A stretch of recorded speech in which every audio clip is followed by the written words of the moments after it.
सुनीता को अंतरिक्ष में तड़पता छोड़कर स्टार लाइनर कैप्सूल धरती पर लौटा वापस।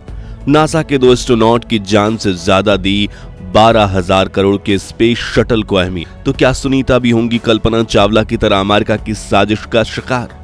जी हां दोस्तों, बड़ी खबर है कि नासा और बोइंग ने अचानक इंटरनेशनल स्पेस स्टेशन से उस स्टार लाइनर कैप्सूल को धरती पर वापस बुला लिया है, जिसमें सवार होकर एस्ट्रोनॉट सुनीता विलियम और वेरी विल्मोर 8 दिनों के ट्रायल मिशन के लिए गए थे। लेकिन पिछले 3 महीने से दोनों अंतरिक्ष यात्री आईएसएस पर ही फंसे रह गए हैं और जिस स्पेसक्राफ्ट के ट्रायल के लिए इनकी जान दांव पर लगाई गई थी, नासा ने उस स्पेसक्राफ्ट को बिना क्रू के ही धरती पर वापस बुला लिया है और वैज्ञानिक इस स्पेसक्राफ्ट की वापसी का जश्न मना रहे हैं। दूसरी तरफ अंतरिक्ष में सुनीता विलियम्स की तबीयत बिगड़ती जा रही है और नासा के पास अगले 5 महीने तक उन्हें वापस लाने का कोई प्लान नहीं है।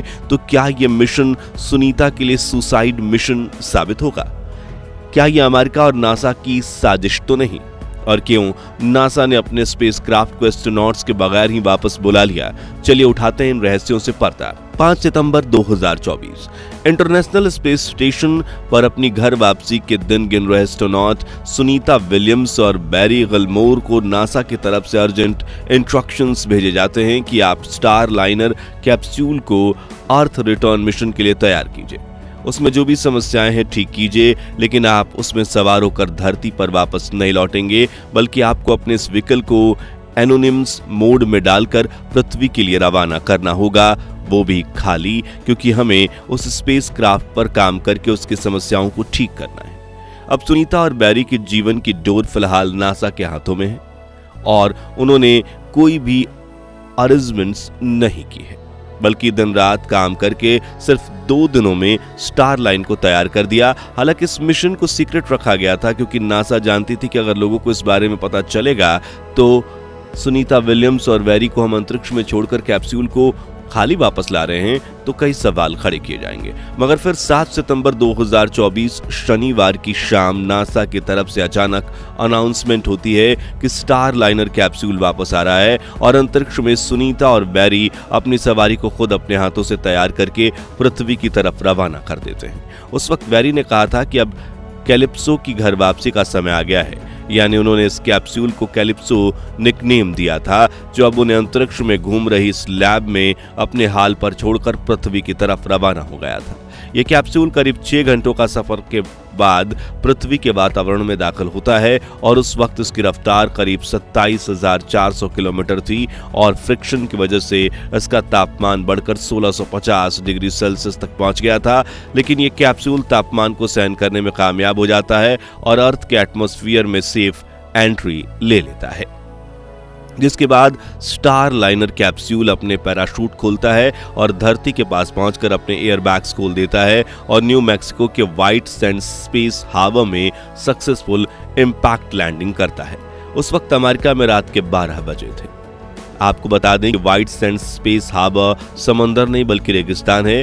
जी हां, स्टार लाइनर वो पहला स्पेसक्राफ्ट है जिसने पानी में नहीं बल्कि जमीन पर इंपैक्ट लैंडिंग की है, वो भी सही सलामत।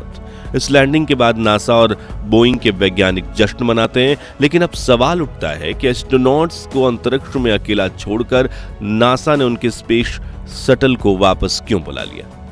इसके पीछे 2 मुख्य कारण थे। पहला है पैसा। नासा ने स्टार लाइनर कैप्सूल बनाने के लिए बोइंग को $1.5 बिलियन यानी कि 12,000 करोड़ रुपए दिए थे और 5 जून के दिन आईएसएस पर पहुंचे इस कैप्सूल को अंतरिक्ष में 3 महीनों से ज्यादा का समय बीत चुका था, जो इसकी ऑपरेशनल लाइफ यानी 75 दिनों से काफी ज्यादा था। ऐसे में नासा थोड़ी और देरी करती तो यह अंतरिक्ष यान हमेशा के लिए बंद पड़ जाता और प्रोजेक्ट पर लगा उनका मोटा पैसा बर्बाद हो जाता। इसलिए उन्होंने एक दांव खेलते हुए स्पेसक्राफ्ट को वापस बुलाने का मिशन प्लान किया ताकि धरती पर प्रॉब्लम को जड़ तक जाकर ठीक किया जा सके। दूसरा कारण है सुनीता विलियम्स और वेरी विल्मोर की सेफ्टी।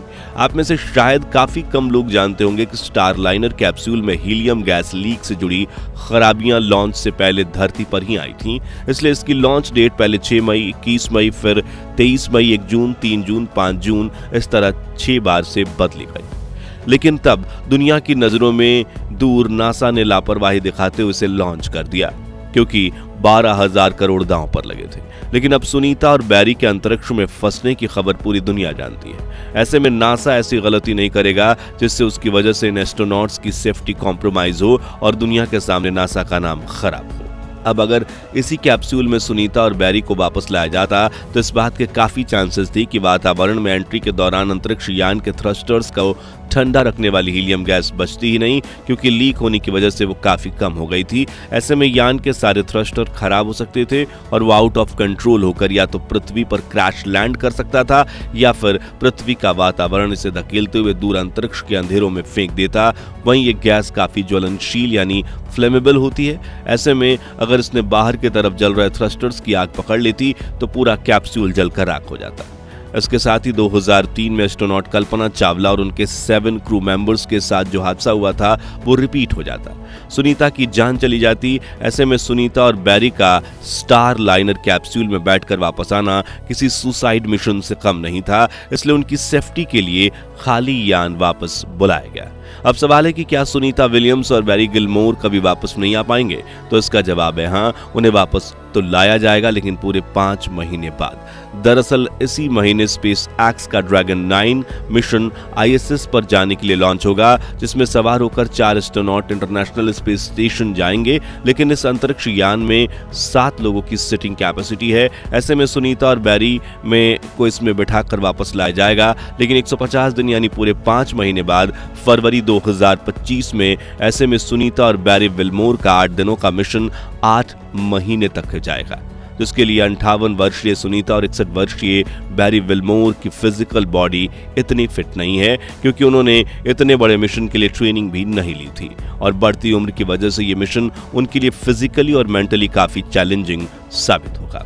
यहाँ आपको ये जानकर हैरानी होगी कि ISS पर सुनीता विलियम्स की तबीयत अभी से बिगड़ने लगी है। रिपोर्ट्स की माने तो सुनीता को अंतरिक्ष में आई साइट इशू यानी कि आंख की बीमारी हो गई है। दरअसल अंतरिक्ष की माइक्रोग्रेविटी की वजह से शरीर के तरल पदार्थ ऊपर की तरफ जरूरत से ज्यादा की मात्रा में आने लगते हैं, जिससे आंखों में फ्लूइड की मात्रा बढ़ती है और देखने में धुंधलापन आने लगता है। साथ ही आंखों के स्ट्रक्चर में भी बदलाव होता है और ज्यादा प्रभाव पड़ा तो हमेशा के लिए आंखों की रोशनी जाने का खतरा भी होता है। इसके अलावा पृथ्वी पर ग्रेविटी की वजह से शरीर पर कांस्टेंट प्रेशर पड़ता है, जिससे हमारी मांसपेशियां और हड्डियां मजबूत बनी रहती हैं। लेकिन अंतरिक्ष की माइक्रोग्रेविटी में एस्ट्रोनॉट्स की बॉडी हवा में फ्लोट करती है, जिस वजह से मसल्स और हड्डियों की एक्सरसाइज नहीं हो पाती। इसी वजह से एस्ट्रोनॉट्स महीने में 1% बोन मास और हफ्ते में 20% तक मसल डेंसिटी खो सकते हैं, जो उनके स्वास्थ्य के लिए काफी नुकसानदायक है। इस माइक्रोग्रेविटी का प्रभाव उनके पूरे शरीर पर पड़ता है, इसलिए तो पृथ्वी पर वापसी करने के बाद अंतरिक्ष यात्री चलना तो छोड़िए, कुछ समय तक अपने पैरों पर खड़े भी नहीं हो पाते। और कुछ एस्ट्रोनॉट्स को तो एक बच्चे की तरह फिर से बैलेंस बनाकर चलना सीखना पड़ता है। ऐसी समस्याओं से बचने के लिए एस्ट्रोनॉट को ISS पर रोजाना 2 से 3 घंटे तक कंपल्सरी वॉकआउट कराया जाता है। यहाँ एक और चिंता का विषय एस्ट्रोनॉट्स की मेंटल फिटनेस भी है। दरअसल ISS पर आप सोने से लेकर खाने तक हर काम हवा में उड़ते हुए करते हैं। वहां ज्यादा घूमने फिरने की जगह भी नहीं है, धरती की तरह खुला वातावरण भी नहीं है, बल्कि ISS का हर हिस्सा एक तरह से बंद कंटेनर जैसा है। इसलिए एस्ट्रोनॉट्स को अकेलापन महसूस होता है, तनाव बढ़ता है और चिड़चिड़ापन होना जैसी साइकोलॉजिकल प्रॉब्लम्स का भी सामना करना पड़ता है। आखिर में हम आपसे एक छोटी सी गुजारिश करना चाहेंगे कि कमेंट बॉक्स में सुनीता विलियम्स और बैरी विलमोर की घर वापसी के लिए दुआ जरूर कीजिए। क्या पता कब किसकी दुआ लग जाए। ये जानकारी पसंद आई हो तो वीडियो को लाइक और शेयर जरूर कीजिए और सुनीता विलियम्स की वापसी से जुड़े अपडेट्स के लिए इस चैनल को सब्सक्राइब करके पास वाली घंटी जरूर बजा दीजिए। जय हिंद, जय भारत।